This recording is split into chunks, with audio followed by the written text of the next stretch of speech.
like it has become everyday language. But we're starting schools in January. You know, with the situations that we are having today.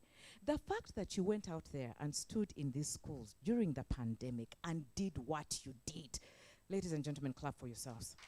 Because you are the heroes of this country. You are the unsung heroes. Because every school we went to, they're drowning. The teachers are drowning. First of all, teachers themselves need a whole different, yeah, that's a whole different story altogether. If I start talking about teachers, we are not going to leave right now. The teachers alone need that. So already we are struggling with that. Clearly, this cohort needs to be up to 2,000 fellows. We are going to try and ensure that this happens. Because at this point in time, Uganda is bleeding. We are bleeding. We have lost 3 generations. 3. We have to catch up. Huh? And we have a lot to do to catch up. Already, you know, today, malaria and AIDS are the number one. They are killing people now. Can you imagine we are back to that state now? COVID came then, I don't know what happened. So if you're talking about young girls getting pregnant between the ages of 12 to 15, okay? And the percentage has gone up to the extent that districts like Kabale have 10 kids recorded getting pregnant every day. And it is, you know, it's every day. It's like a stabatono from last time. Is it really? And these are young kids, you see? So if we have situations like those, what we are doing here for Teach for Uganda is very, very critical. Your value is very critical to try and bridge those gaps. Our value is very critical to ensure that we help you bridge those gaps. I am hoping that after graduation and we've fed today and everything is nice, we remain in this space because we need to support Uganda to be the Uganda we want it to be. It can't keep bleeding. We can't be the ones with issues all the time. So to see such innovations, I cannot wait to begin to walk this journey with a lot of you to ensure that we bridge the gap. But as I end, I would like to tell you, ladies and gentlemen, never for once should you go to bed without feeling that you haven't added value. Because until you feel it, then you will add value to everybody else. I keep telling people, every time I wake up to 3 things. I need to make sure I inspire somebody or impact somebody. I need to make sure somebody impacts me. But most importantly, I need to make sure I learn something. So take time for you. Take time. Yes, you're helping others, but are you taking time for you? Because if you are not okay, that child you're helping will see it and will take in that vibe.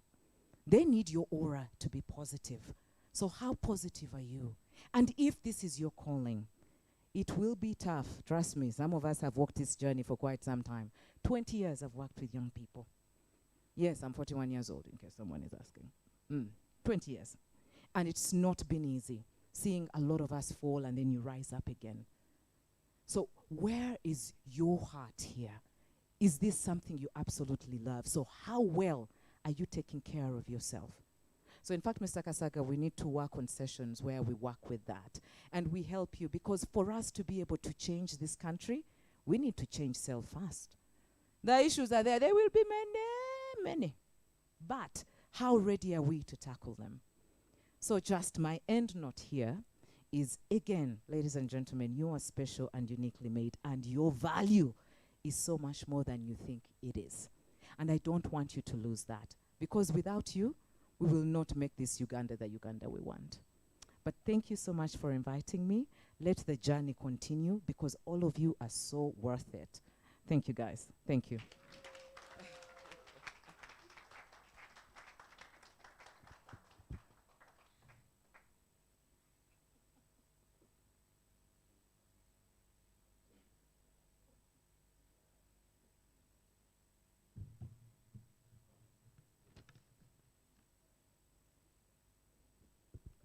Wow. I am speechless, but in a good way, obviously, not in a bad way. Indeed, Madame Barbara, you cannot give what you don't have. You can't. That kept me reminding as you were sharing, I was reading a story of a child in kindergarten who went to school, and a teacher was telling her, "You're ugly." Imagine the response the child gave the teacher. she told her teacher that I am not your mirror. That was the response, that she wasn't the mirror of her teacher's ugliness, obviously. So that's what she said. And everyone was proud of the response the child gave. Ladies and gentlemen, I just want to ask you, how many of you were seen as destined failures? Like Madame Barbara, I was among. You were the failure, and they'll tell you can't make it. And truly the power of words is indeed a great one. It has to start with you when you wake up. You have to speak great words towards yourself. And indeed, challenges make us stronger every day, as shared by Madame Barbara.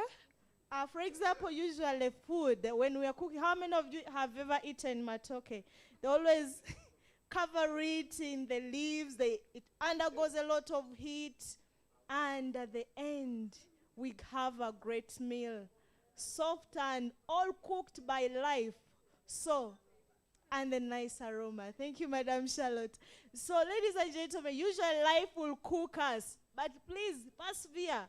You'll turn out like the matoke. Everyone around the world will get your smell.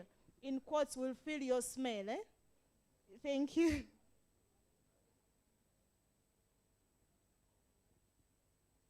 Ladies and gentlemen, just to sugarcoat and to ice the cake, allow me lead you to the next item, and that's the video which is going to ice the cake. Thank you so much. Over to you, Spanora team.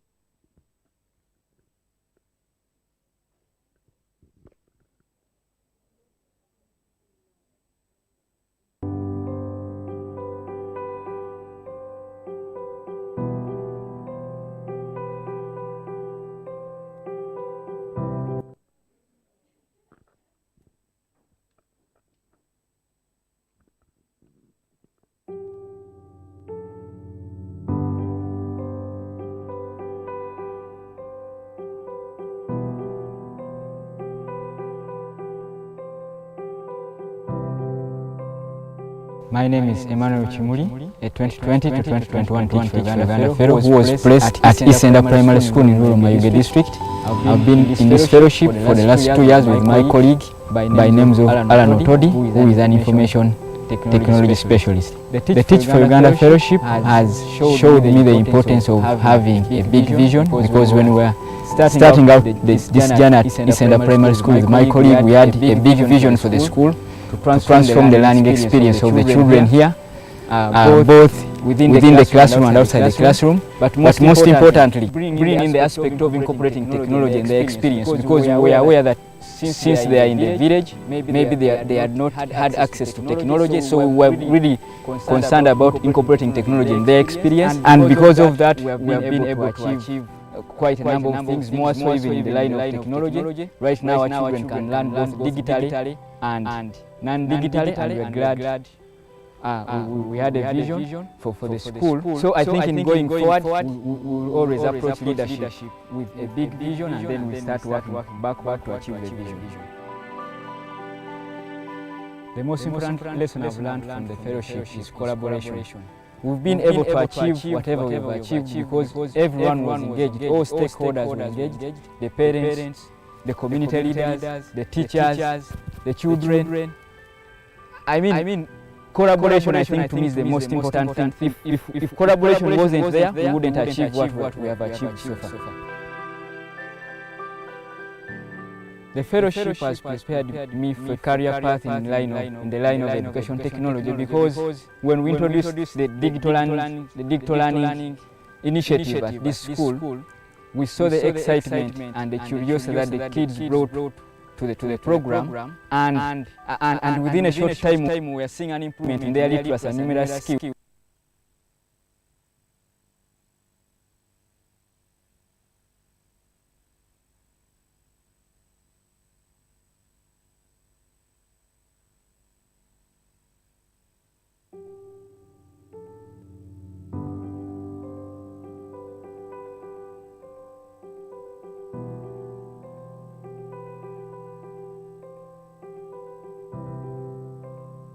My name is Emmanuel Chimuli, a 2020 to 2021 Teach for Uganda Fellow who was placed at East End Primary School in rural Mayuge district.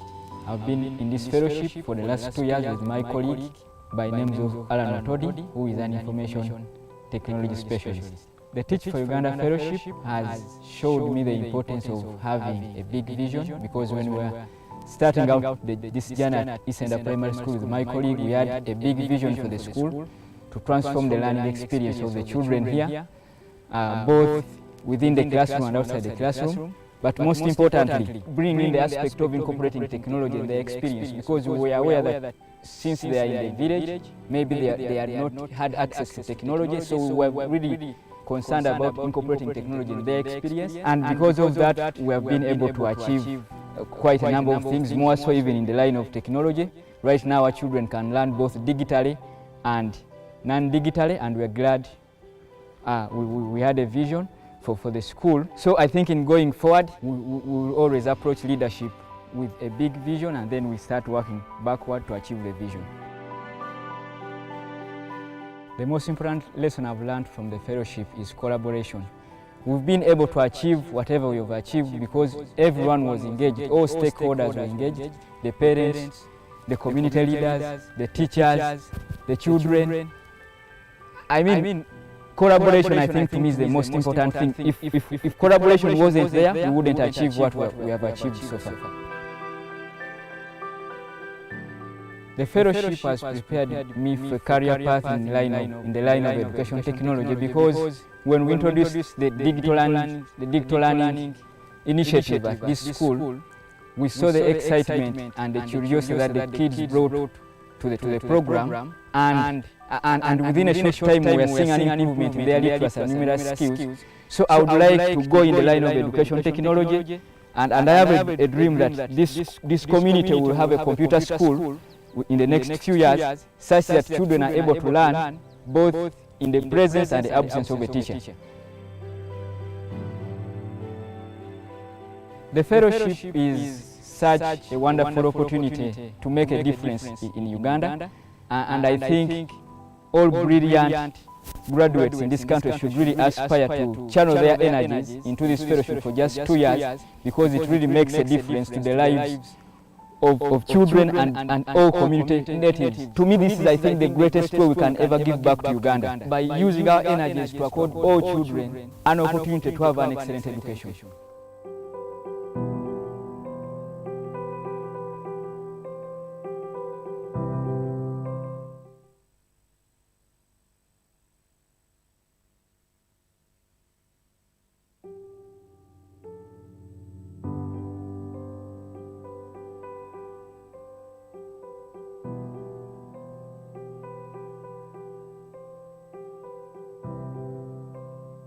My name is Emmanuel Chimuli, a 2020 to 2021 Teach for Uganda Fellow who was placed at East End Primary School in rural Mayuge district. I've been in this fellowship for the last 2 years with my colleague by name of Alumni, who is an information technology specialist. The Teach for Uganda Fellowship has showed me the importance of having a big vision, because when we were starting out this journey at East End Primary School with my colleague, we had a big vision for the school to transform the learning experience of the children here, both within the classroom and outside the classroom, but most importantly, bringing in the aspect of incorporating technology in their experience, because we were aware that since they are in the village, maybe they had not had access to technology, so we were really concerned about incorporating technology in their experience, and because of that, we have been able to achieve quite a number of things, more so even in the line of technology. Right now, our children can learn both digitally and non-digitally, and we're glad we had a vision for the school. So I think in going forward, we will always approach leadership with a big vision, and then we start working backward to achieve the vision. The most important lesson I've learned from the fellowship is Managing Director, Madam Charlotte Iraguha, and the Executive Director to come in front as we award the certificates to our dear graduates. Thank you. Please.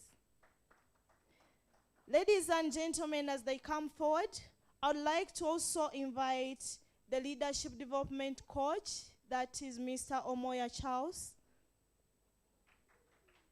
to read out the names of the cohort 2 fellows to receive their certificates. Thank you so much.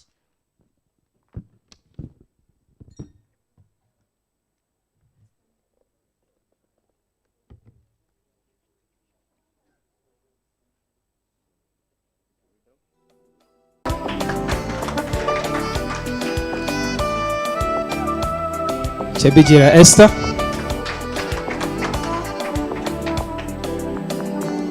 Naviria Nora,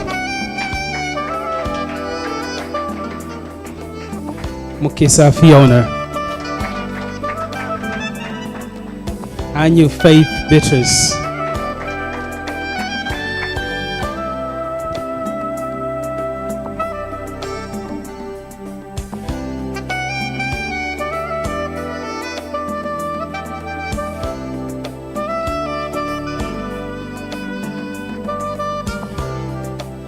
Dikusoka Dixon,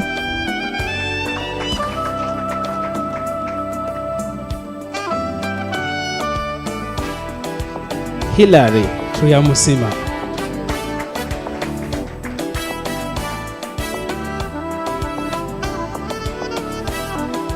Kamukama Solomon,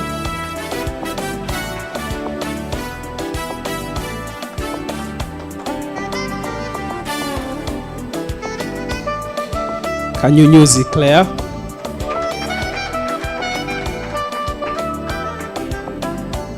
Lake Winnie,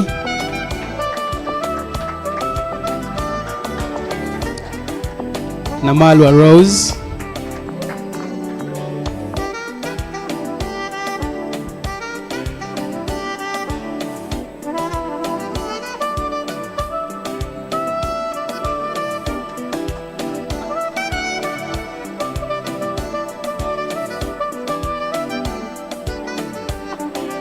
Otodi Alan,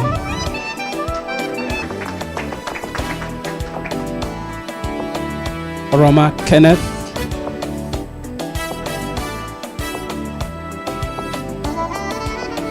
Namutebi Alice,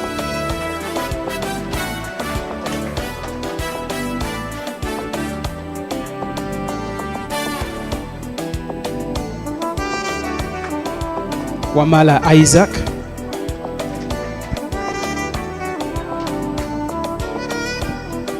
Wamala Ivan Samuel,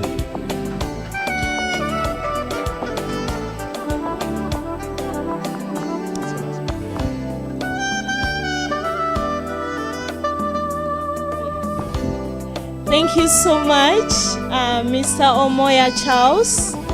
Ladies and gentlemen, may we stand up and give a standing ovation to our celebrants, the cohort 2 graduates. Please.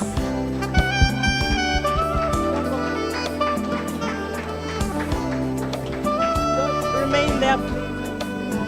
And to my presenting parties, please remain standing there as you're going to lead me to the next item. Ladies and gentlemen, we are moving the next item, that is awarding of the outstanding cohort 2 fellows. And please note that there was a stringent criterion that Teach for Uganda had to follow as an organization, not the people. So they had to adhere to the criterion to come up with the 4 outstanding fellows. I urge you all to join in the recognition of these fellows as they are being awarded for their outstanding work during the fellowship. Ladies and gentlemen, allow me welcome Teach for Uganda Managing Director and co-founder Madame Charlotte Raguha to read and announce the 4 outstanding fellows. Thank you so much.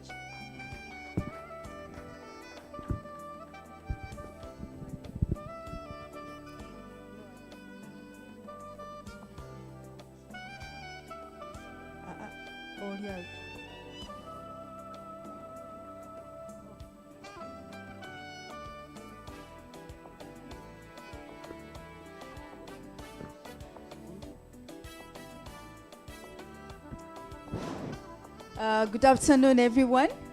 I am so excited that you're all looking smart and smiling, and that you have stayed the course through this fellowship. It's been a very challenging 2 years, but I'm very appreciative of your dedication, your commitment, and your resilience. You are indeed true leaders that this country needs. I want to read for you a quote that my neighbor Doreen shared with me. I want to leave it with you so that as you go out there to advocate for quality education, you should always know that there is no elevator to success. We have to take the stairs. So for us to cause change in this country, we will not take the shortcut. We have to work hard. We have to really be on our A game. And that's why I want to urge you that please, you have everything it takes to be the kind of person you want to be and to cause the change that we all desire in this country. With all that, I want to congratulate you. Thank you. Okay. So this award is presented to Chimuli Emmanuel for achieving high community and school impact during the 2-year fellowship.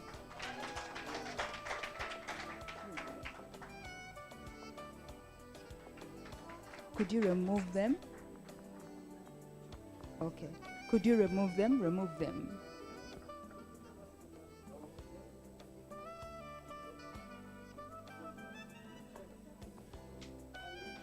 I would like to invite Mr. Abubakar and Doreen to come and join us.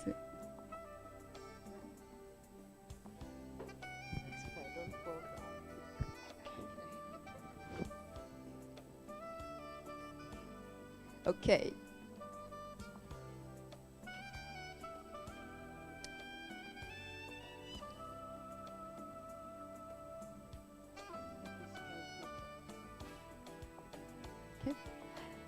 Okay, the next award goes to Mukisa Fiona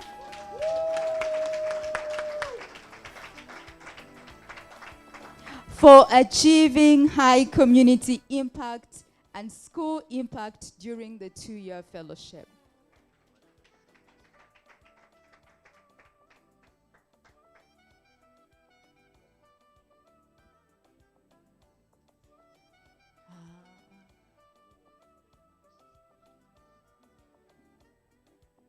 Okay, and our last award, is it the last? No, second last award goes to Oroma Kenneth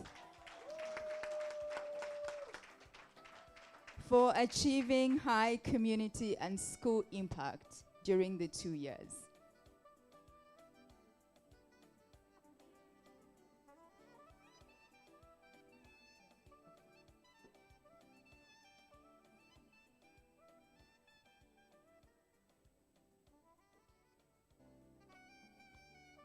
Anna, I would like you to come over and give this last award to one of our standing fellows.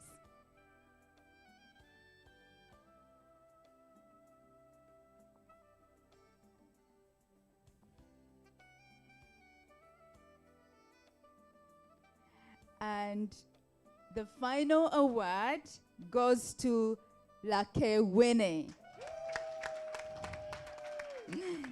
for achieving high community and school impact during the 2 years.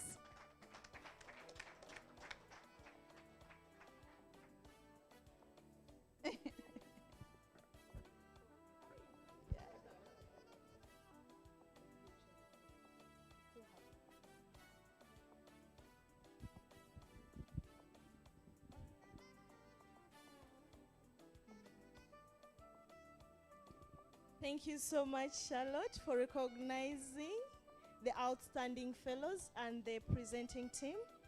Ladies and gentlemen, allow me move to the next item. Teach for Uganda has numerous partners that greatly support their work, and the organization would greatly they would have loved to recognize all its partners, but they recognize them So Teach for Uganda really appreciates all of its partners for the wonderful unending support that you've given. Ladies and gentlemen, there is a Crane Award that is acting as a token of appreciation for supporting Teach for Uganda and its progress. Ladies and gentlemen, let us have the Executive Director and Co-founder Teach for Uganda, James Kasaga Renate, announce the recipient of this Crane Award. Thank you. Thank you, Raoni. Thank you, team. Thank you, our board and board chair and all our partners. Every year on this annual event of graduating our wonderful leaders who have exemplarily served our communities, we honor one outstanding partner who has supported Teach for Uganda through thick and thin by helping, uplifting us like the crane that is a building that helps build, but also that helps us soar like the crested crane, which is our national bird. And this year, we appreciate all our partners that have stood with us during the pandemic and now beyond. However, one of those outstanding partners has been DHL Global, DHL Go Teach, and DHL Uganda for supporting us not only with the finances, but also by even helping delivering our books to our children during the pandemic and the lockdown when we were not able to travel and we were all on lockdown. So this year's Crane Award will be awarded by our chair to DHL. And we say, congratulations DHL. Thank you Abubakar Mayanja from DHL and our board chair for really serving Teach for Uganda, not only in the resources, but also going beyond to the communities to ensure that our children receive their books in the pandemic. Thank you and congratulations. Let's give a round of applause to DHL.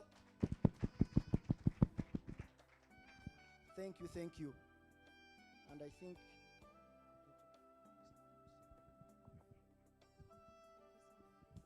thank you so much. And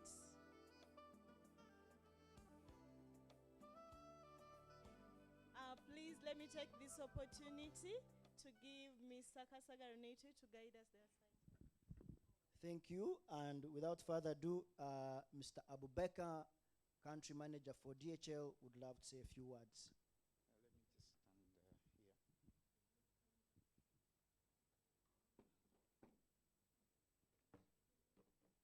Don't worry, it's not going to be a lecture because I'm standing in between you and your lunch. So first of all, as DHL, we would like to thank you for recognizing us. And as a company that employs over 570,000 people across the globe and operate in 220 countries, we are an essential driver of global trade, economic growth, and individual prosperity. And sustainability is our responsibility and well embedded in our strategy as a company. And then connecting people and improving lives is what gets us up every day. So we are more than happy to continue supporting Teach for Uganda because it is improving lives and connecting people. So it goes with our values.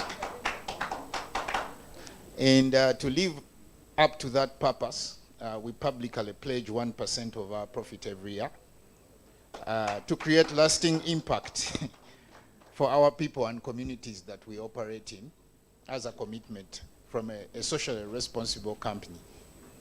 Then we do have our own Go Teach program, which I want to tell you about. The goal of our group-wide Go Teach program is to improve the employability of young people, especially those from disadvantaged socioeconomic backgrounds due to poverty, loss of family, or fleeing in refugees. And of course, by the accident of geography, if you're in Uganda, chances are, well, the probability is high that you come from a disadvantaged background. And so, that's a joke, but also statistically correct. Sorry about that. So I'm more than happy to associate with this program. Yeah, people have been telling all sorts of stories about teachers. I went to England to study as a young man, and they told me there was a certain subject called microeconometrics, and they told me this is so hard. It's the rocket science of economics. You shouldn't do it. You will not be able to make it. But the way the course was designed, they would tell you, okay, we have 9 course units, but if you fail one, we will still allow you to graduate. So I told the teacher, you know, I'm actually allowed one fail, so it's okay. If I fail it, I'll still graduate. It turned out when they were announcing the results, I was actually the best in that subject. So I went back to the teacher and said, you wouldn't believe it. I actually not only managed, but I was actually the best in this subject. But it was true. It was still the rocket science of economics. So when I see people like you going back in the communities, this is really the only way you can ensure that we all live in civil society. Yeah, because even I, who is standing in front of you, I wouldn't be here talking to you if my mother had not sacrificed a lot for me to actually go to school. Because that seems to be the only visa that people look at before they even talk to you. They say, send us your CV. And education is not always only those papers that they give you. Sometimes you learn the lessons. So if you are somebody who has gone and exposed yourself to a rural environment, there's going to be a lot of education for you there. You're going to become humble. You're going to learn the lessons of real life. Because when you're graduating, of course, most of you are not fresh graduates, but when you're graduating, you think that you've already won. But unfortunately, life happens immediately after that. And then you realize that in order to make it, you have to persevere and you have to be open-minded. And so, you know, for you who are still relatively young, do not give up when you find challenges. And you have already shown a good spirit, so by going to help, and I think that will come back to you. And I think all of you are going to be successful because you made the right decision. So in today's rapidly changing world, education promotes greater stability and prosperity, both for individuals and for societies and markets. So those young people you're helping are the future job creators of tomorrow and the future leaders of tomorrow. Because there's always complaint about leadership in Uganda, but then if every other leader is bad, then what could be the root cause of that?